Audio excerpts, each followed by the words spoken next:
ಬೆಂಗಳೂರಿನಿಂದ ಯಾವಾಗ ಬಂದೆಯೋ? ನಿನ್ನೆ ರಾತ್ರಿನೇ ಬಂದಿದೆ. ನೀ ಬರ್ಬೇಕಾದ್ರೆ ಬಹಳ ಹೊತ್ತಾಯ್ತು, ಅದಕ್ಕೆ ಈ ಮನೆ ಕಡೆ ಬರಕ್ ಆಗ್ಲಿಲ್ಲ. ಹೌದಾ?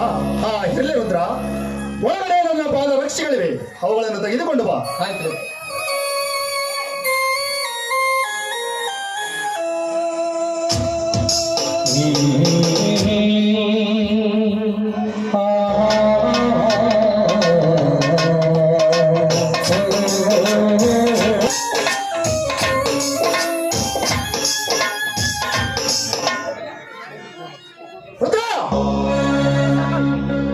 ಇನ್ನೊಮ್ಮೆ ನನ್ನ ಪಾದರಕ್ಷೆಗಳನ್ನು ನಾನು ನಿನ್ನ ಕೈಯಲ್ಲಿ ಹಿಡಿದುಕೊಂಡು ಬರಬಾರದು.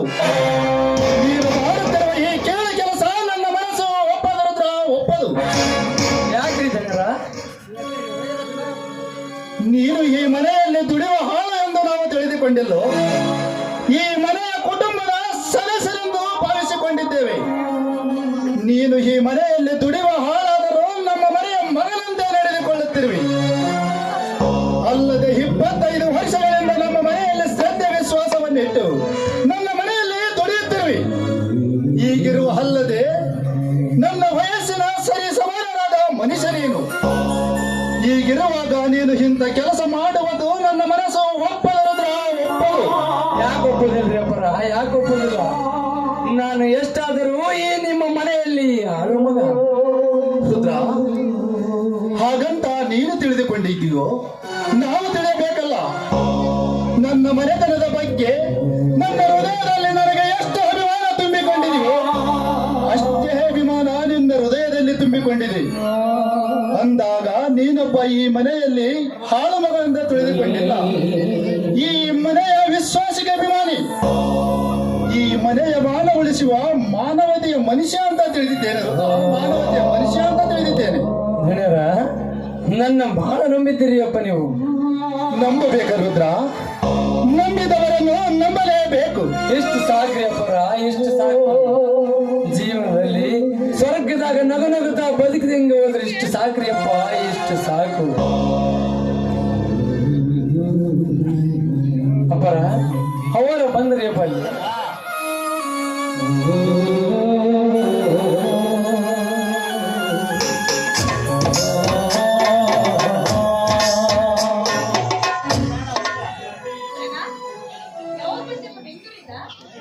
ಅವರ ನಿನ್ನೆ ರಾತ್ರಿನೇ ಬಂದಿದ್ರಿ ಅವ್ವ. ಅವರ ನಿಮ್ಮ ಮಗ ಮಹಂತೇಶಪ್ಪ ದಣ್ಣಿನ ಬೆಂಗಳೂರಾಗ ಬಿಟ್ಟು ಬರ್ಬೇಕಾದ್ರೆ ಬಹಳ ಹಠ ಮಾಡಿದ್ರಿ ಅವ್ವ, ಬಹಳ ಹಠ ಮಾಡಿದ. ಯಾಕಂದ್ರ ಇನ್ನೂ 6 ವರ್ಷದ ಮಗ ನೋಡ್ರಿ ಅವ್ವ. ಅವರ ನಿಮ್ಮ ಮಗನ್ನ ಬೆಂಗಳೂರಿಗೆ ನಿಮ್ಮ ತಂಗಿ ಮನೆಯೊಳಗೆ ಬಿಟ್ಟು ಬರ್ಬೇಕಾದಾಗ ನನ್ನ ಮನಸ್ಸು ಬಹಳ ನೊಂದ್ಕೊಂಡ್ಬಿಡ್ತೀರಿ ಅವ್ವ, ನನ್ನ ಮನಸ್ಸು ಬಹಳ ನೊಂದ್ಕೊಂಡ್ಬಿಡ್ತೀರಿ.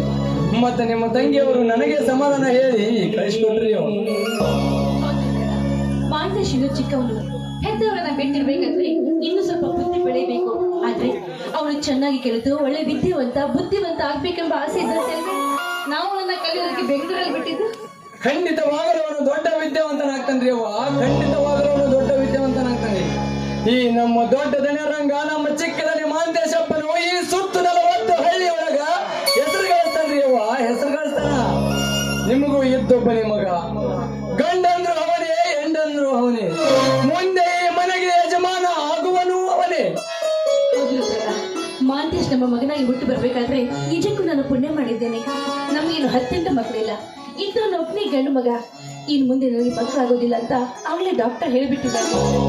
ಮಹಂತೇಶನ ಪಡೆಯೋದಕ್ಕೆ 9 ಅಮಾವಾಸ್ಯೆ 9 ಊಟ ಮಾಡಿ ಹರಕೆ ಹೊತ್ತು ಹೆತ್ತ ಮಗ ಅವನು. ಗೊತ್ತಾ ಮಹಾದೇವಿ, ನೀನು ಮಗನನ್ನು ಹಡೆಯಬೇಕಾದರೆ ನೀನೊಬ್ಬಳೇ ಹರಕೆ ಹೊತ್ತಿಲ್ಲ, ನಮ್ಮ ರುದ್ರ ಕೂಡ ಹರಕೆ ಹೊತ್ತಿದ್ದ.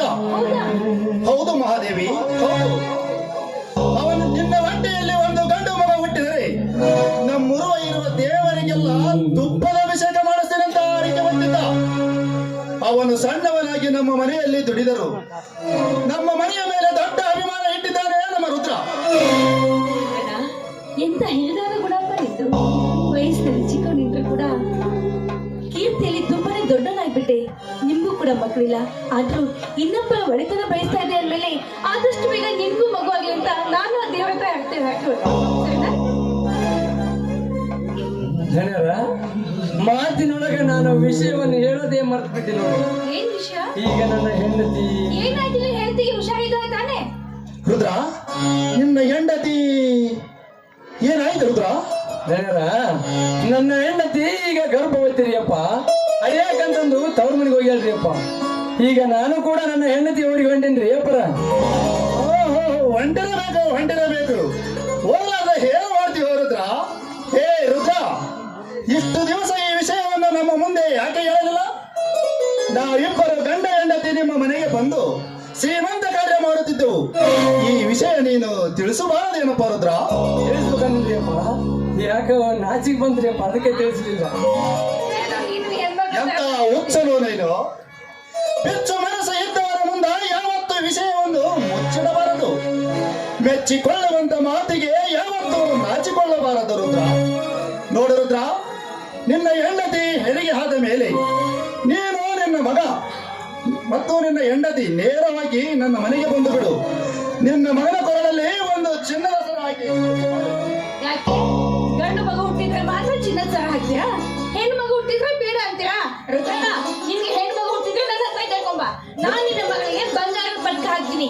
ನೀವೇನೇ ಹೇಳಿ, ರುದ್ರನಿಗೆ ಮೊದಲು ಹುಟ್ಟೋದು ಹೆಣ್ಣು ಮಗುನೇ. ಹೇ ಮಹಾದೇವಿ, ರುದ್ರ ಹುಟ್ಟುವುದು ಗಂಡು ಮಗನೇ. ಇಲ್ಲ ಕಣ್ರಿ, ನಾನು ಹೇಳಿದ್ದೇನೆ ಹೆಣ್ಣು ಮಗುನೇ. ಇಲ್ಲ ಮಹಾದೇವಿ, ಹೆಣ್ಮಗು. ಗಂಡು ಮಗನೇ ಹುಟ್ಟದು. ಅವನ ಮಗನ ಕೊರಳಲ್ಲಿ ನಾನು ಚಿನ್ನದ ಸರ ಹಾಕೋದೇ ಗ್ಯಾರಂಟಿ. ನಾನು ಬಂಗಾರದ ಪಟ್ಕ ಹಾಕ್ತೀನಿ, ಹೆಣ್ಣು ಮಗುನೇ ಹುಟ್ಟೋದು. ಅವನು ಹುಟ್ಟೋದು. ಅವರ ಏನು ನನ್ನ ಹೆಂಡತಿ ಆ ದೇವರ ದಯದಿಂದ ತಣ್ಣಗೆ ಅಡಿಲಿ, ಆಮೇಲೆ ನೀವು ಯಾರ್ಯಾರು ಏನ್ ಹಾಕ್ಬೇಕಂತೀರಿ ಹಾಕೊಂಡ್ರಿ ಅಂತ ಮೊದಲು ನಾನು ಇವತ್ತು ನನ್ನ ಹೆಂಡತಿ ಊರಿಗೆ ಹೋಗ್ಬಿಡ್ತೀನಿ. ಹೋಗ್ತೀಯನಪ್ಪ? ಹೋಗಿ ಬಾರೋದ್ರ. ಆ ಶ್ರೀದೇವಿ ಕೆಂಚಮ್ಮ ನಿನಗೆ ಒಳ್ಳೇದು ಮಾಡಲಿ. ಆಯ್ತ್ರಿ ಅಪ್ಪ, ನಾನು ಹೋಗಿ ಬರ್ತೇನೆ. ಆಯ್ತು ರುದ್ರ, ಹೋಗಿ ಬಾ.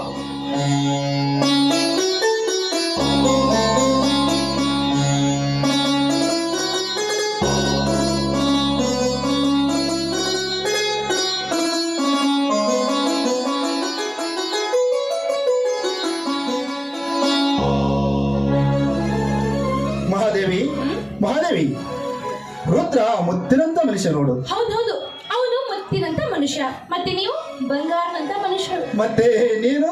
ನಾನು ಏನಪ್ಪ, ಅದ್ ನಿಮ್ಗೆ ಗೊತ್ತು. ಮಹಾದೇವಿ, ಮಹಾದೇವಿ, ನೀನು ಅಂದಿದ್ದ ಏನಲ್ಲ ನೋಡು. ಮತ್ತೆ ಈ ನಮ್ಮ ಮನೆಯ ಸೌಭಾಗ್ಯ ಲಕ್ಷ್ಮಿ ನೀನು. ಹೌದೌದು, ನಾನು ಸೌಭಾಗ್ಯ ಲಕ್ಷ್ಮಿ, ಮತ್ತೆ ನೀವು ತುಂಬಾ ರಸಿಕ.